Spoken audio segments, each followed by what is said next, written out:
Because if he finds illness, what does he get? A profit. So he doesn't sit down with you for an hour and go over your diet with you. I know doctors, you know, they tell you about your diet, but they'll tell it in passing. Oh, yeah, you better watch what you eat. They're not going to sit down for hours and let's go over your vegetables now. And have you been there? No, no, no. He's going to say, we're taking 4 and 5 tests, and we're going to take some more tests because we're looking for what? Illness, sickness. Why? Because if I find something, what? I get a profit. The whole American healthcare system is built on the profit for illness. It's not health oriented. What if doctors got paid for your health? How would the healthcare system change? If every every healthy patient, they got $100,000 a year, what would they be doing for you? They be fussing, Miss Oliver, I told you don't eat no more cake. You gonna mess with my 100,000?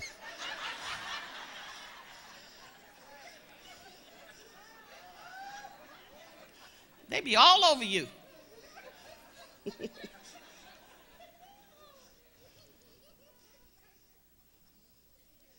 So we've got to trade the failing healthcare system for divine health. For divine health. We've got to trade dysfunctional families. Families are twisted now. Who's running who in the house?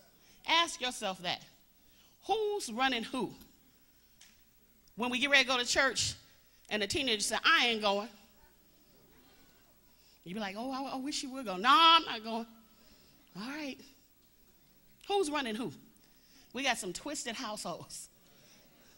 Dysfunction. We got to trade the dysfunctional families for the godly ones. Amen? Excellent ones. Where there is love, support, submission to authority, encouragement, rules, guidelines. Amen? We've got to trade and get rid of the world system of sexual misidentity and perversion for God-defined identity and supernatural purpose. So many of our people are messed up, they don't know who they are. And there's this whole trend of our young people now in the public schools. They got a whole same gender culture now that they have to deal with. And there's pressure. You know, back in my day, the pressure was to have sex before marriage. That's old. Ain't nobody trying not to have sex no more. Now they're trying to decide what kind we gonna have. There's a whole culture. Male on male, you know, bi, you know, what am I gonna be? So we got to trade that. We got to trade that. And we've got to trade the world financial system of the great divide, the few rich and the multitude of the poor, for abundance and provision for all. They may label it socialism, but Jesus just said, do unto others as you have them do unto you. So we've got to get rid of that system and trade it for not one of them had a need among them. Come on, let's give God praise for that. Now, here's the thing. Those who do not leave the world system will go down with it. And this is why God is pouring out such favor and miracles and supernatural things that are happening in the church today, is so we will leave that system and leave it soon. Because he sees the future. And he knows what's coming.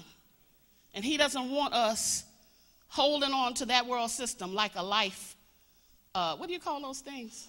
Lifesaver, life preserver. He doesn't want us holding on to that system. Now, the world system is full of limitations, especially for godly people who are unwilling to sell their souls to the devil. Now, if you're willing to do what they do, you can get what they get. but then you are not, or you don't have the favor of God. What do I mean by that? You know, there's some rich people out there in the world. They got the houses of the rich and the famous, but you don't know what they did to get there.